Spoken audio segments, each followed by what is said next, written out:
Good evening, everyone. Thank you for coming to our February colloquium. I have the honor of introducing our speakers today. Karyn Gomez earned her doctorate at Texas A&M University Commerce in 2005 and joined the faculty at EOU in 2006. Her research interests and presentations include literacy and teacher education. She has taught in the undergraduate and graduate teacher preparation programs and MS programs in the College of Education. She also served as the director of educator preparation for several years before returning to full-time teaching in the college. Prior to her experience in higher education, she taught at the elementary level for 18 years in a variety of public and private schools in Washington and Texas. While on leave from the university in 2017-2018, she taught 6th grade at an international dual language school in Mexico. She is currently on sabbatical working on projects related to faculty-led study abroad and exploring opportunities for faculty and students to develop culturally responsive practices through international education experiences. Karyn spent the first term of her sabbatical in Finland, where she studied the teacher preparation program at the University of Jyväskylä. And spent time at a local school. She is working on learning the Finnish language, as you now know, to enhance her ability to learn more about Finnish culture, teacher preparation, and schooling. To my immediate left, Tawnya Lubbes is an associate professor of education, English for speakers of other languages, program coordinator, and director of the Oregon Teacher Pathway Program and Center for Culturally Responsive Practices. This year marks her 25th year teaching, 15 in higher education, and 10 years as a secondary teacher. Tawnya has taught in undergraduate and graduate teacher preparation programs and MS programs in the College of Education.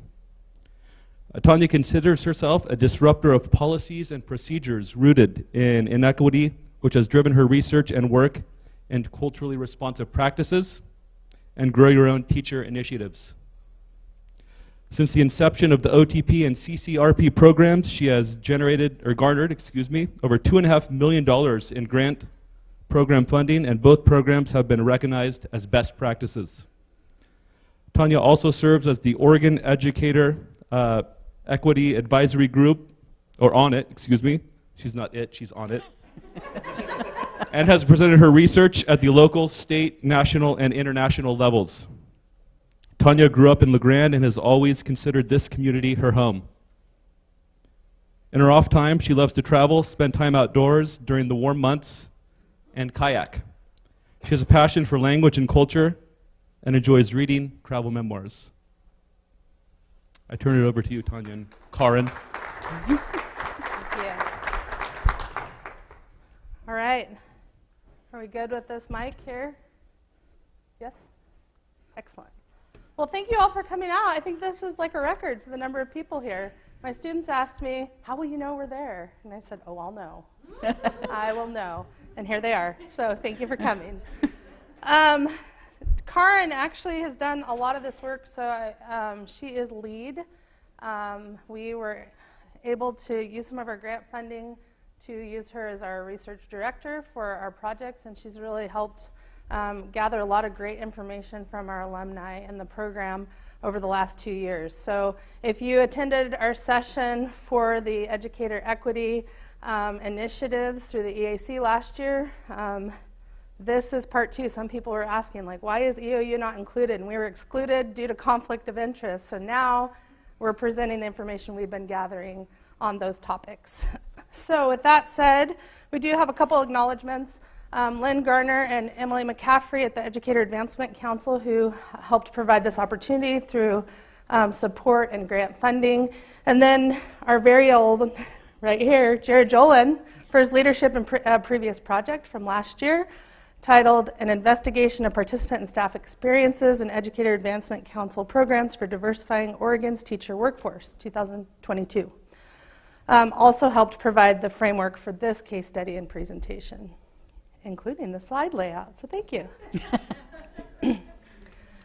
So our goals, today we're going to walk through our introduction and goals of the presentation, give you some research background and methodology, talk about the themes that were collected in the qualitative part of our Grow Your Own teacher program, which is the Oregon Teacher Pathway, and then provide some conclusions and references. We'll also be announcing some exciting upcoming events that you can also participate in.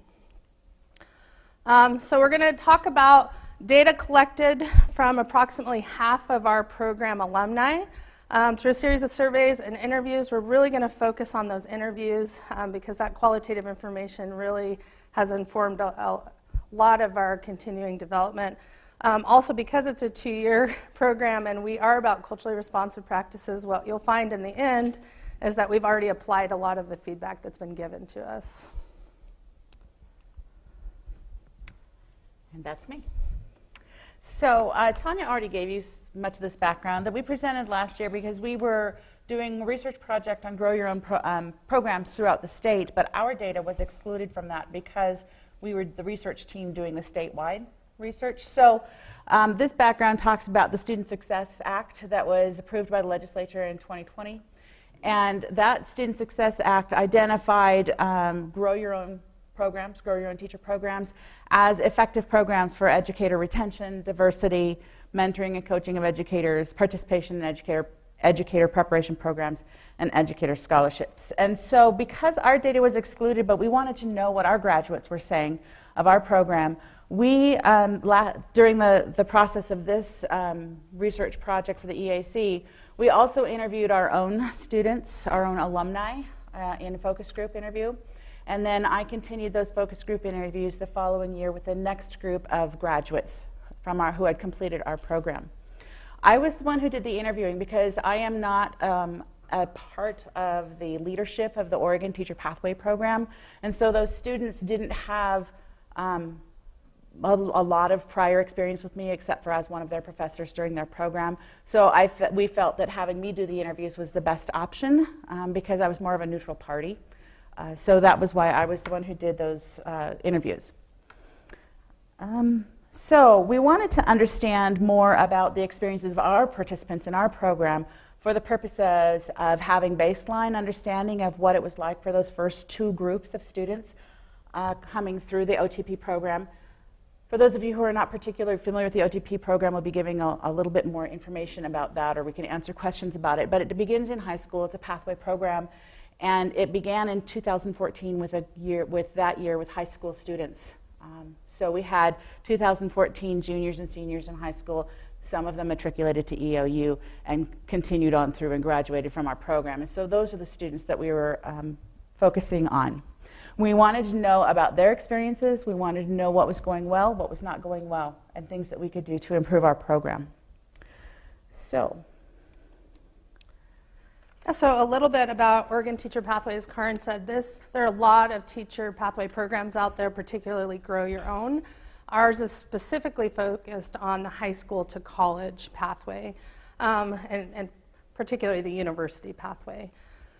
So we, in this program, we're looking at how can we address the achievement gap, which we often refer to as the opportunity gap. We're not actually fostering enough opportunities for these students to be successful.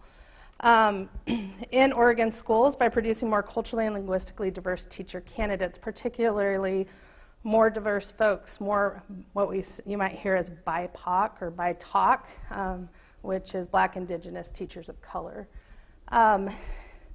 The program focuses on recruiting, educating, and retaining students of color and is centered on culturally responsive pedagogy and practices. It's a fully inclusive program, so while we're looking to increase the number of culturally diverse educators, we're also working on producing more culturally responsive teachers regardless of their backgrounds.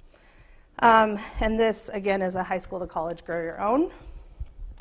And we're focusing on the college component here. So today we're going to be talking about our alumni perspectives of their experience while they were in college. They also give us some insight on high school.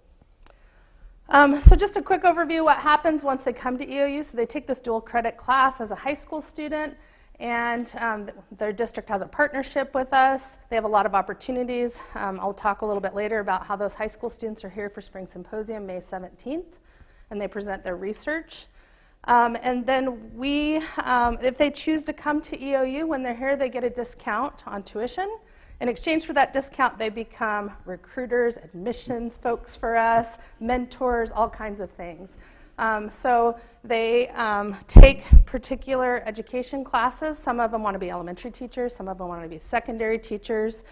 They participate in a lot of professional development, and they get continued support. So they have students who are juniors or seniors, third and fourth year students here who are mentoring our first and second year students.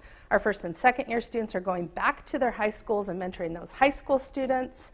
Those high school students are mentoring elementary students through a practicum, and then they have us and they have their teachers for that ongoing development and mentorship throughout the program. So it's pretty comprehensive. So in our methods, the alumni survey did give us quite a bit of information, mostly demographic information about our participants. We emailed all current alumni. There's 33 to date. And this is the interesting part about Grow Your Owns, is when you're starting out, they want to know how you're impacting K-12 education. Well, if they're first-year college students, they're not there quite yet. So we do have the ability to have several years now of graduates to collect this data, which is very unique and one of the longest standing Grow Your Owns in the state of Oregon, where we can collect and interview those students. We also have the unique piece where EOU is all about the student and those relationships, so we know where they've gone, we know what communities they're in, and we're able to keep up with them after they leave EOU. So the survey was sent out to 33 alumni who are currently teaching. So we have a number of alumni. Some have decided not to teach, some have taken a break, some are raising families, some have decided, I want to be a counselor instead. Often when they decide they don't want to be a teacher, they're still doing service type work. I want to be a nurse, I want to work with foster care, so all very related fields. The return rate was about 39%, so 13. And again, you can imagine we're asking first and second year teachers if you can just do one more thing for us while they're trying to balance their first year of teaching. Female, 13. We do have males in our program, but 13 of the female graduates responded. Their ages 21 to 25 years old. 11 white students, 1 Latinx students, and 1 mixed ethnicity, and 1 bilingual former English language learner. And the purpose was to just really collect demographic information. We also received information about topics that were discussed in the program, but those themes seem to overlap with those qualitative themes, which was what we really wanted to focus on.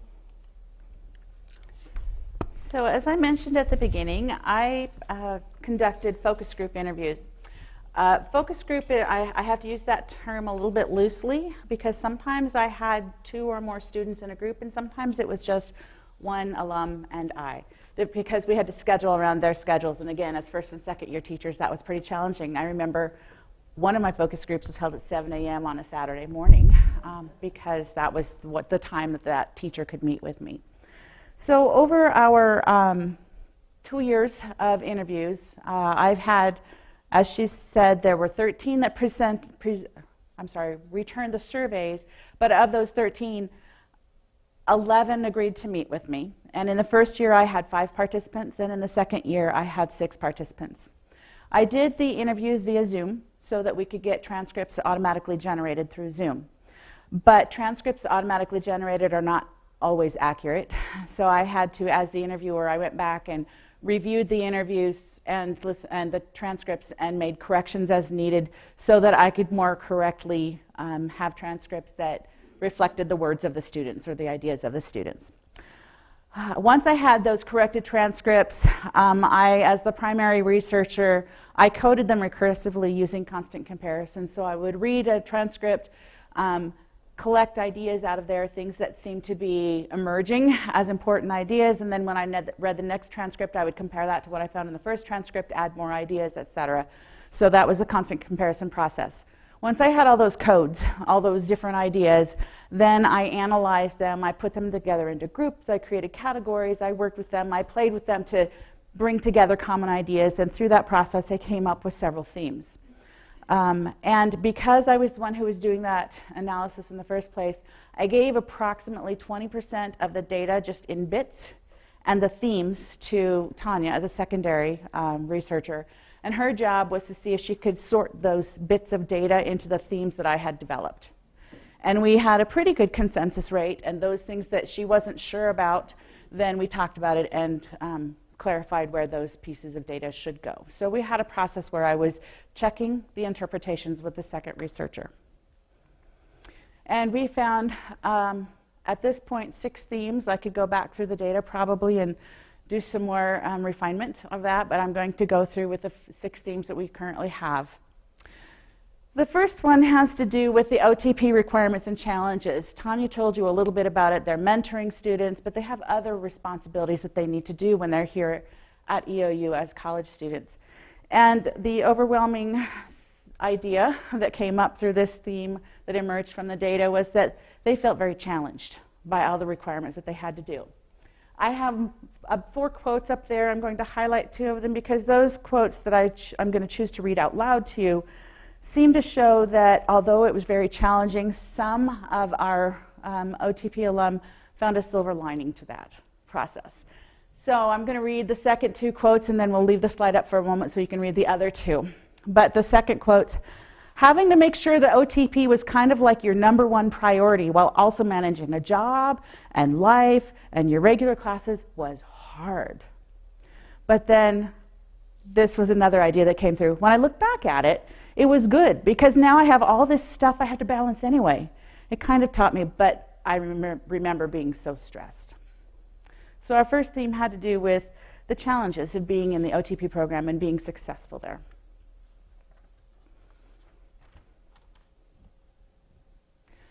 The next theme was the impact that professional development had on these OTP students while they were here.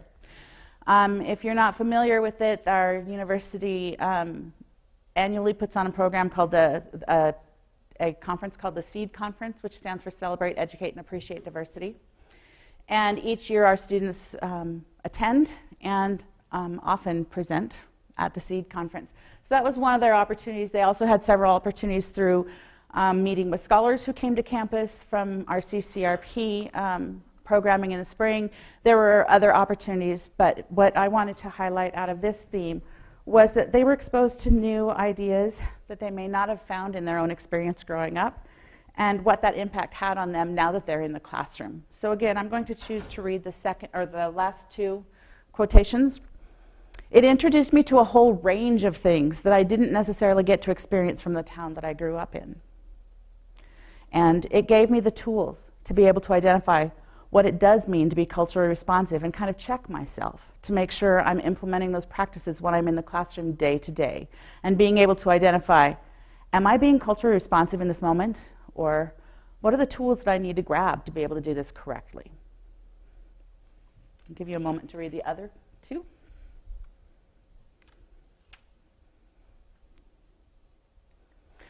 Our third theme is kind of a smack your head no-brainer. Why did they join the OTP program? Many, not all, but many of them joined because they wanted to be teachers, and this is a pathway to becoming a teacher. Okay. The other one that's a really big idea is they joined the program because of the financial commitment that this university made to them through tuition remission. It made a huge difference for them. So for these, I also am for this theme, I'm also selecting I'm going to read the last 3 quotes because they really sum up why people were motivated, why students were motivated to join the OTP program. I have always wanted to be a teacher.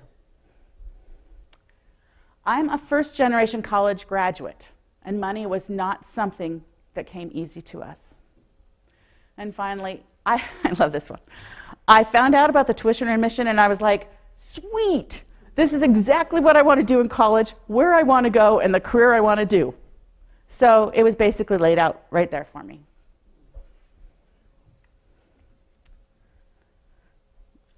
Our next theme has some sub-themes connected. It's the support structures that are built into the OTP program that seemed so significant to our alums. The first structure that Tawnya talked about was the mentoring. It's very structured. It's very organized in a sense to every person, every student in the OTP program is both a mentee and a mentor simultaneously. So there's always someone to go to talk to ask a question of, and then there's always the opportunity to practice those same skills with someone who has less experience in the program and who's generally potentially younger than they are. That mentoring program has changed over the years. Tawnya will talk a little bit about that in our conclusions probably. But the mentoring was really significant to them. And so one of the things that we found that there were two really prominent ideas. And the first one was that mentoring. And so the quote that I'm going to choose to read about the mentoring is the last two. I really liked the mentorships that we got to have. So we would work with people that were older than us or people that were younger than us. And I think they probably should have put an and instead of an or in there. And the mentorship extended past just who your mentor was. And you could receive guidance from anyone in the program. Building those mentoring skills meant that they had lots of different people to go to, not just the one person who was assigned to them. The other support structure that the alumni commented on significantly was community building. They felt that OTP provided them with a community, and the word family came up multiple times. So I selected one family quote, how close the OTP group is, kind of like a little family. And then the other thing that I wanted to highlight in this community building was the first quote. I felt like we had a really good ladder of people to go to for different resources, and I just felt really supported. And that support throughout the program was really important to them. And now we come to our fifth theme, and I'm going to breeze through this one pretty quickly. There were multiple subcategories or sub-themes within this one, but some of this is what we're going to talk about in our conclusions, so I have just one quote for each of these. The overall theme is program improvements. And even though they loved the mentoring, they had multiple suggestions on how to improve that mentoring process.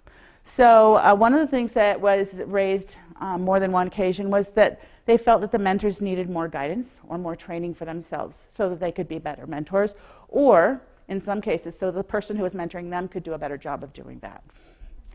So mentoring was an area where they felt there could be some improvement. Also, they felt that the high school component could be improved so that it was very consistent with the cultural responsiveness of OTP and also consistent across high schools. We have multiple high schools at any year that you go, there are multiple high schools where we're partnering different teachers at each of those high schools. Even though they receive training here from EOU to teach that class in the high school, they have taken different interpretations of what that means. So from my experience, I don't remember really talking a ton about the culturally responsive aspect, and I didn't really know what I was going into with OTP, is the quote that I selected there. And another one was additional training. Even though they felt that OTP gave them a lot of skills, there were other places they still felt like, I'm not quite ready, or I don't have everything I need. They wanted some additional training. One of the things that they brought up was for secondary teachers. For those unfamiliar with our teacher preparation program, so if you come here as an undergraduate, you can graduate with your bachelor's degree, your teacher licensure for elementary. And our elementary program at the undergraduate level is 2 years, generally speaking, the junior and senior years in college. And before that, in their freshman and sophomore years, they take some introductory coursework, they get to kind of know the education program a little bit, and then they get into it intensely in their junior year. For secondary students, when they come to EOU, if they want to be a secondary teacher, we do not have an undergraduate secondary teacher preparation program. So they get a degree in, generally speaking, they get the degree in the subject area that they wish to teach. And they get some of those introductory courses, but they don't have a program to go through, so they have to wait until they graduate and go on to an MAT program. And so one of the secondary teachers that was in a focus group put it very clear by saying offering more education classes to students in the program could be helpful for secondary teachers specifically. And finally, another improvement they wanted is they wanted more time together as a whole group of OTP students, because they felt their requirements kept them very busy with their own mentees and with their own mentor, but there were not as many opportunities for the whole group of college OTP students to come together, and they craved that. They wanted that opportunity. And our final theme was the overall impact that they felt they had from this program. There are probably hundreds of quotes on this overall impact, but I selected just a few here, And again, I'm going to read this last two. I think the OTP program took the education program and a little bit elevated it for me and solidified that Eastern Oregon was a really great place for me to get my education certificate. The OTP program provided all these extra opportunities for me. And finally, this was a common idea that came up. I feel like professionally I would not be the teacher that I am without it. I feel like I'm more confident because of it, and I feel like it gave me a jump start, almost. And that brings us to our conclusions, and I will turn it over to Tawnya for those conclusions.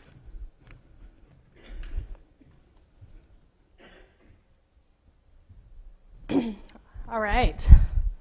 There are a number of conclusions we looked at, including, first of all, promising practices. So there's a number of practices that we're doing here that are really promising. We believe they can be replicated in other kinds of programs, other kinds of career pathways, and in university life as a whole. So first of all, very structured mentoring. And that's also, you'll see, an area for continued growth. So, or as in the College of Education, we say continuous improvement. So we have very structured mentoring. They're getting mentorship, as I shared earlier, all along the journey, starting as now some of these elementary students are reaching the high school level. It's hard to believe that. And remembering that they had high school mentors that came to see them, and they've always wanted to be a teacher since they had that first interaction. So we're seeing that already happen, and they have those relationships. We also are seeing that mentorship with high school students. The reason I will say first we just went in and said, okay, we need mentors, and we've got some college students. We'll just send them randomly to these towns they're not even from. And the districts are like, what do we do with them? We don't even know them. The students don't know them. This is not working. But we had to build up the program. So now, we have students at EOU from your district. They need to go back home, and they have somewhere to stay when that happens. But also people recognize them. Those high school juniors and seniors recognize first and second year EOU students as being third and fourth year high school students when they are first and second year high school students. So it's that community. The structured mentoring they receive from us, the high school teachers receive from us, the students receive from their high school their teachers and colleagues, and then their peers at the university level. Financial support, as you've heard, is huge. And for us, the financial support is a bonus. For the students, that might be the only reason they came to EOU.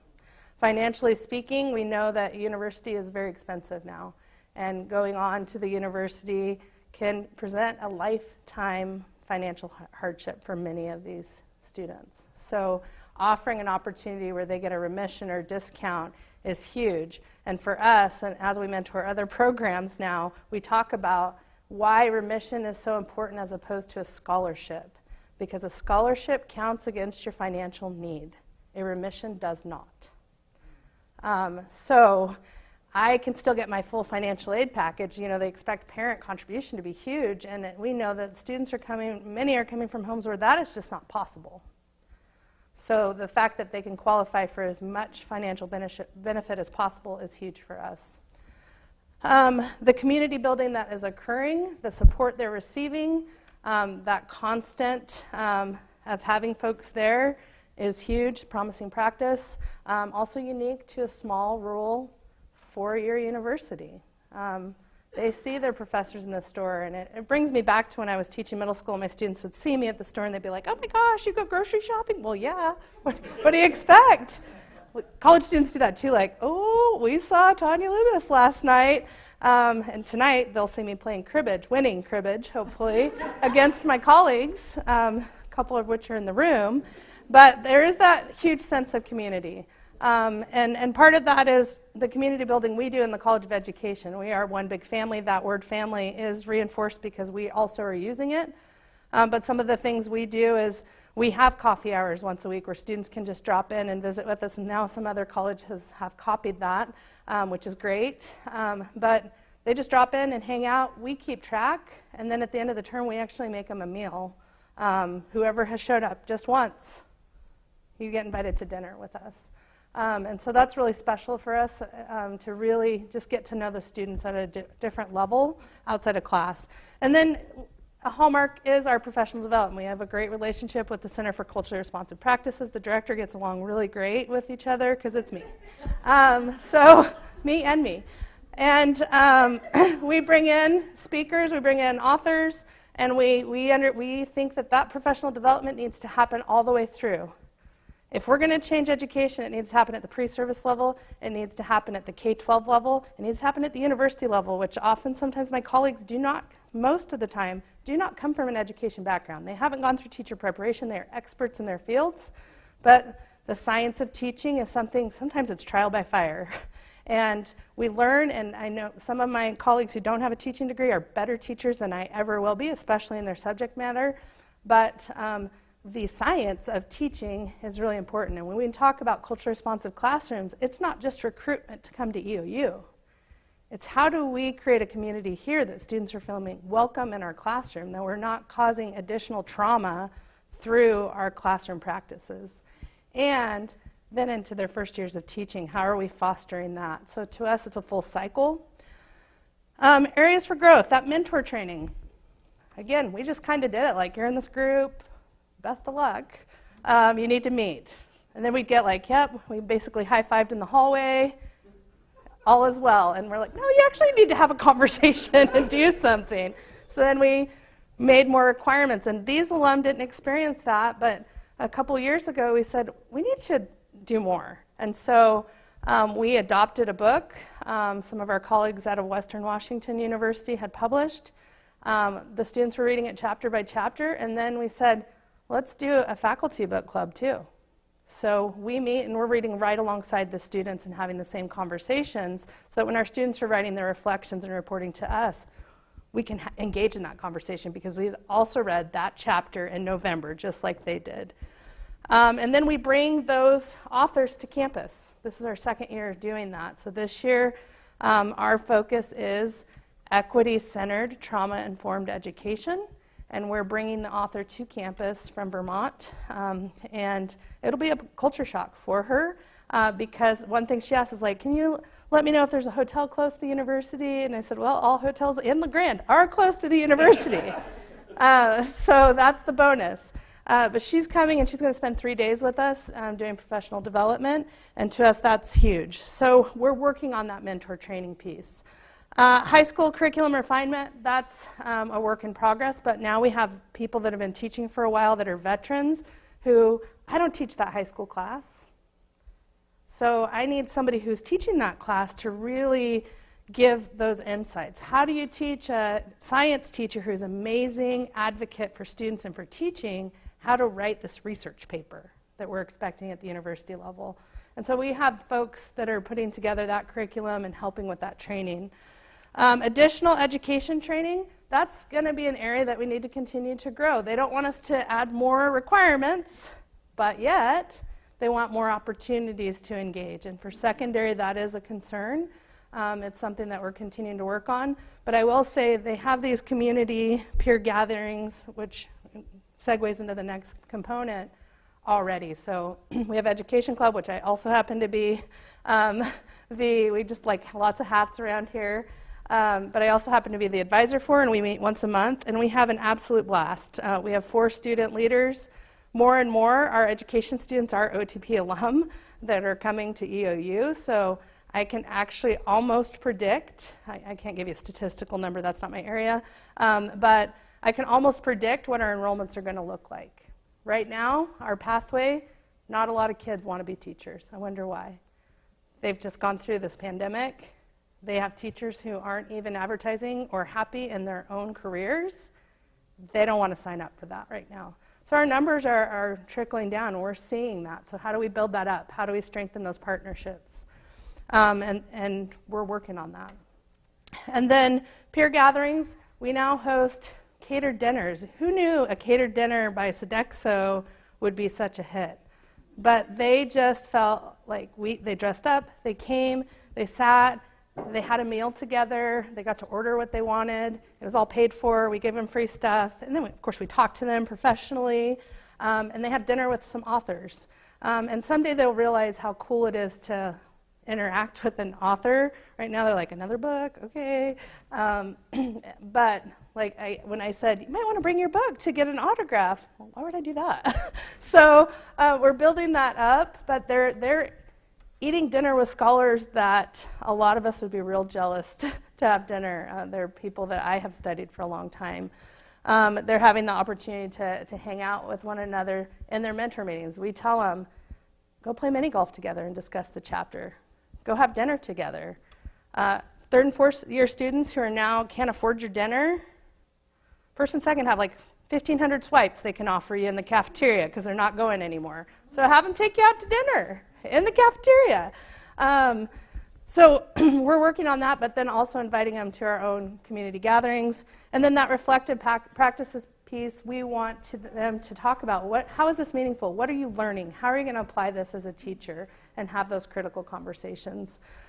So those are our conclusions. Lots of room for improvement. But the next component I'm going to share is a video that we put through because part of the problem is I think our districts don't really see what happens once they come to the university, aside from the students coming back and talking about college. So we put together this video with Coco Fox. Again, lucky we had our grant funding to pay for it, and it's beautiful. They came and just followed us around for 3 days, and then they connected everything together. So it's about 5 minutes, but it really gives you some perspectives about, about what the program means to these students, which I think their voices are the most important piece. I would say the biggest impact of the program for districts and communities is having students who went to school in their communities, going to college, and then coming back to be teachers in those same communities. Their resumes will be more extensive than most folks their age or their level of educational background. They've worked with 4 to 5 different grade levels at the elementary level before they ever start their first teaching position. Once we get them to EOU, we have about a 93% retention rate. If they come here, they're graduating, and for the most part, they're pursuing teaching. I chose to come to EOU for the community, and I really like the small class sizes. It's close to home. I like being close to my family so I can go back whenever I need to. The size of the campus is really nice. I heard a lot of good things about the education program, and the OTP tuition remission has been great and saved me a lot of money. I think being an OTP gave a bridge from the high school to the college, so we were able to keep in a small community of people that we knew and trusted. I was able to come into EOU with like a support system. You're placed in a group with at least 1/3 or 4th year OTP mentor, and that person helps you work through the requirements for the program. I've had some really good mentors, just taking what I kind of learned from them and just doing that for my mentees. The one I have currently, I always told him, hey, like, he has my phone number and everything. Like, if you ever need anything, like, outside the classroom, inside the classroom, like, hey, just let me know. You kind of just have somebody to, like, guide you through it. We focus a lot on culturally responsive teaching, so just learning about that and how it impacts the classroom and your students has just inspired me to put that in my classroom. Do they know how to value and integrate and truly have a culture of care for every individual in the classroom? Do they know how to infuse the culture throughout the curriculum so the students are seeing themselves in the curriculum? We have the opportunity to really engage and provide and facilitate opportunities for people to continue their own professional development, which we think is really important. Diversity and equity, it's a continuum. My favorite activity so far has been the coffee hour. It's just a great hour to socialize and, to communicate with them, what you're struggling with, what you're doing well with. My favorite activity in the program has probably been the ed clubs. They always have fun activities, and you also get to meet other education majors. My favorite activity would be the mentor meetings. I love connecting with people and talking about what we have read. So many students that I see coming through have challenges that without the extra support of the program and the mentors in the program would maybe really struggle to stay in college or maybe just decide to change career paths. They're setting you up for success because they're giving you the remission. They're giving you a real inside view of you being in the classroom. You're observing, and then after that, you are student teaching, so you're slowly taking over the classroom. All the events that we have to attend really grow our careers and our professional development in education. It's given me the opportunity to mentor younger students and also be mentored by older students, which is really helpful. I'm just excited to start my career and see what I can do to help these students learn. It's like a program that's like too good to be real. It's made me love becoming a future teacher. I think we are creating this feeder program for districts to hire really qualified candidates in their districts that are going to stick around, because we also know that if you return to the community you grew up in, you're likely to stay. There are people that know the community, they know the demographics, they know the culture of the community, and can be so effective because they are so embedded in that space already.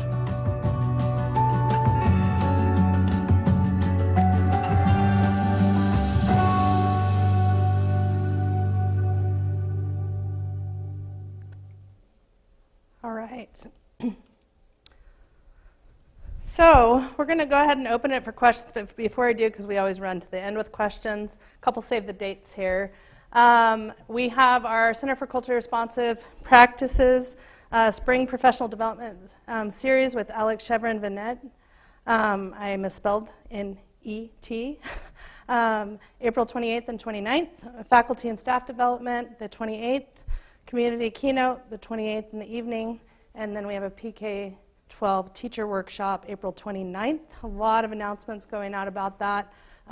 If you're on campus and you want a copy of our book, we have plenty of extra, so please contact me for that.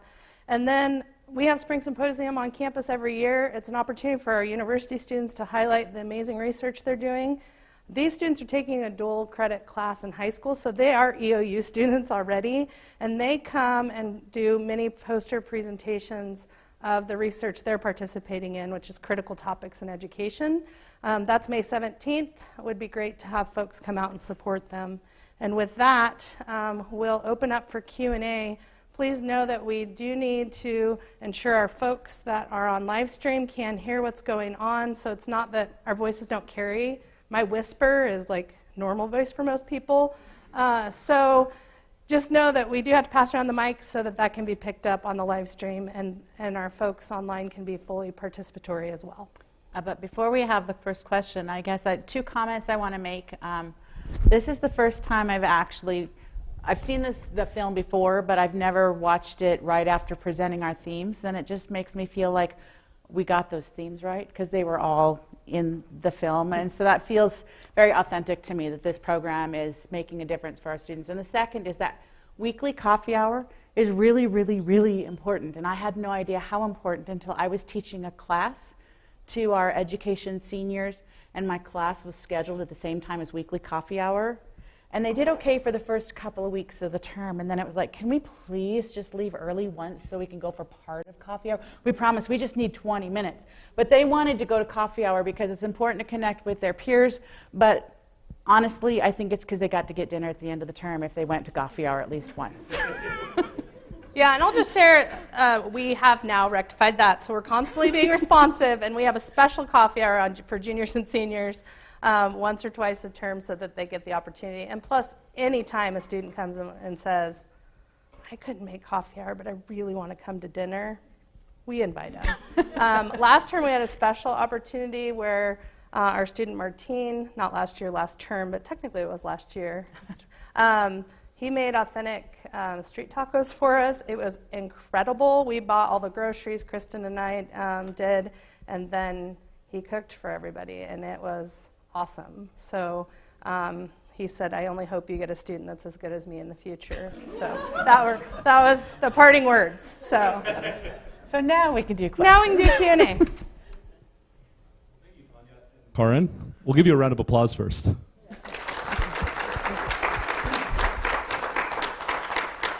Just a quick side note, I often hear Tawnya whispering from across the building with my door closed. So, any questions? True.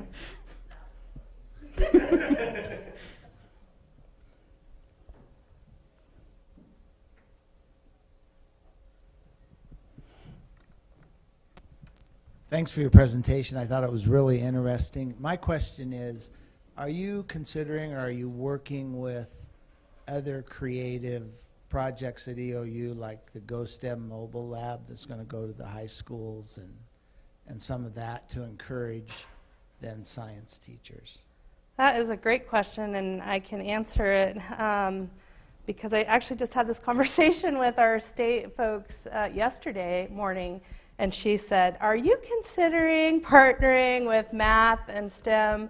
And we've had a lot of conversations about that.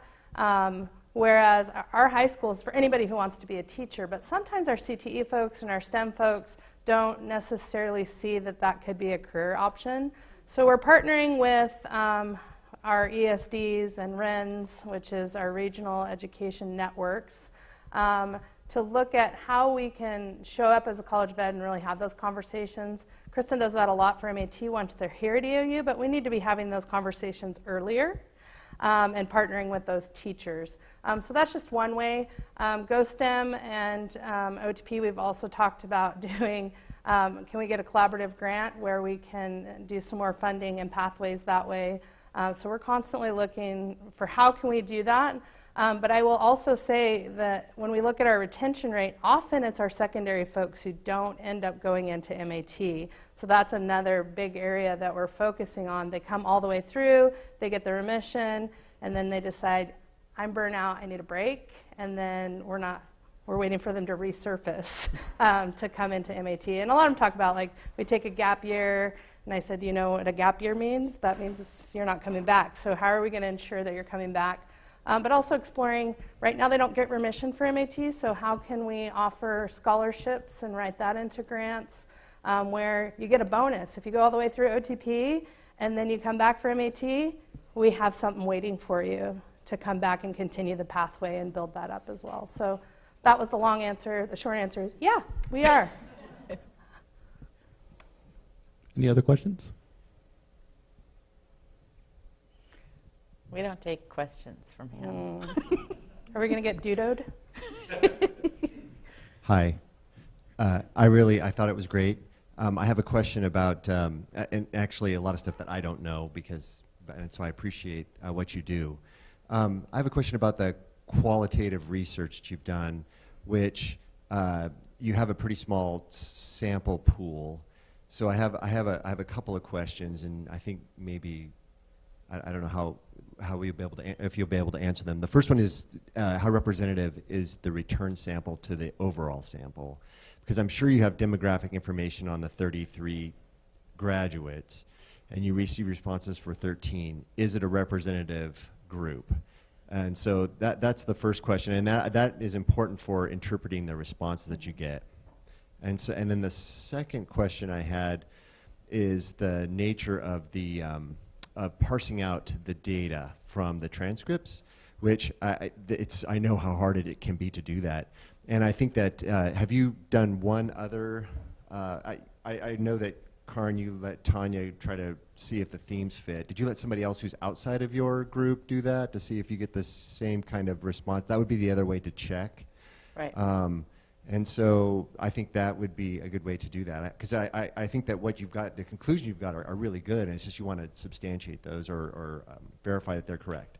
The last thing is, are you going to keep sampling these graduates as you get more, or you get more students through the program? I'm thinking like in 5 years, are you going to be able to have like a multi-year representative sample to see the evolution of what happens with these kids as they go through? I think I'll answer the third question first because I have a short attention span. I tell people I have post-traumatic middle school teacher syndrome. It just basically means I have adult ADHD.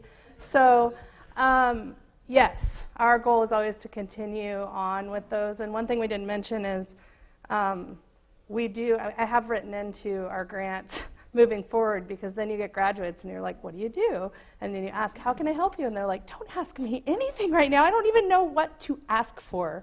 So one thing we have been doing is buying them libraries for their classrooms. You have $500, go on Amazon. Here's some multicultural literature that I would recommend. Choose your books, make your wish list. We'll order it and send it to you. We've sent them professional development. We invite them to professional development.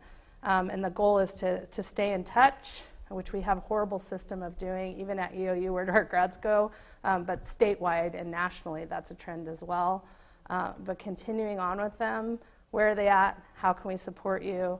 Can we get feedback now 5 years out? What are things looking like? And we're about at that mark. I think our first group of graduates, which was 4 students, this is their 4th year teaching. So we're getting to that place. So I'll go to the first 2 questions on qualitative data. No, I did not go outside of Tawnya. One of the reasons is that we did much of that analysis at the end of last year and then this year, and I'm on sabbatical. So I'm not actually here very much. So having an outside person didn't happen for this presentation. I understand what you're saying in terms of having more opportunity for member checking. One of the places I would actually go back to would be the students who were part of the group that talked to me, the groups that talked to me, because they're the ones that are going to have the best interpretations of the data, because they know what they were thinking at the time that they were saying it. And I'm making interpretations of what they said, and I'm not in their head. So member checking would be one way to do that, to go back there outside of this little research duo. But that's not something I have been working on this year. The other thing is, are they representative? And well, in some ways. I think we didn't have as many students culturally and linguistically diverse in this group, I think, as we have overall. We have about 36%. So if you look at, of the 13, which was then 11, we actually have 4 students. So I would say that is totally representative. Statistically speaking, I can't give you the exact number. I would defer to other folks who are statisticians. Not me. And it's in qualitative research, you're not going to have necessarily representative sample. It would be nice if you did, but the limitations of qualitative, you often use it to help you gain insight into something, and then that raises another question, and you ask another question. You do a different way of looking at it or researching a different way. The part that I wish that we had more of was the representation of the 33 graduates. Of those, I think there are 4 or 5 that are not teaching. And so those would probably not be the best sample to look at, but I wish we had more of the 33. But again, as a first or second year teacher, you don't want to add an interview. Even if I promise it's just an hour, they don't have that kind of time. It's really, really hard. So we may not be able to get a better sampling or a larger sampling, but I think it would be really wise of us to go to the 20 that didn't respond and try them again on another year when they've had another year of experience. And that's also another year further away from here to see what they are seeing after another year away from here. And I'd also say in qualitative research, small sample size is not unusual, especially in case study work. Survey type work, you get a much larger sample size generally than when we're looking for focus groups and interviews. The time commitment and everything else just seems so much more intrusive at that point. Yeah, and the volume of data to go through. I would volunteer that I'm sorry, I don't have the mic, but you could get hired, because you can hire for not a whole lot of money an outside person to go through and see if they come up with the same themes. And that's what I think is something completely outside, who actually, that's what they do, is do this kind of qualitative theme building in transcripts, send them the transcripts and see what they get without telling what you found. And then that might corroborate, strengthen your own findings. And I don't know what you want to do with this data, if it's internal or if you want to go present it and publish it. But if you want to present it and publish it, that gives it that extra level of validity that then strengthens whatever conclusions you get to it. Yeah, and that's great feedback. I would say we'd have to put in a revision to our IRB because currently it's not written as external. So we have to follow that to the law, just in case there's any IRB police out there. We followed that. Any other questions as we wrap up here? Oh, just a moment, please. Thank you.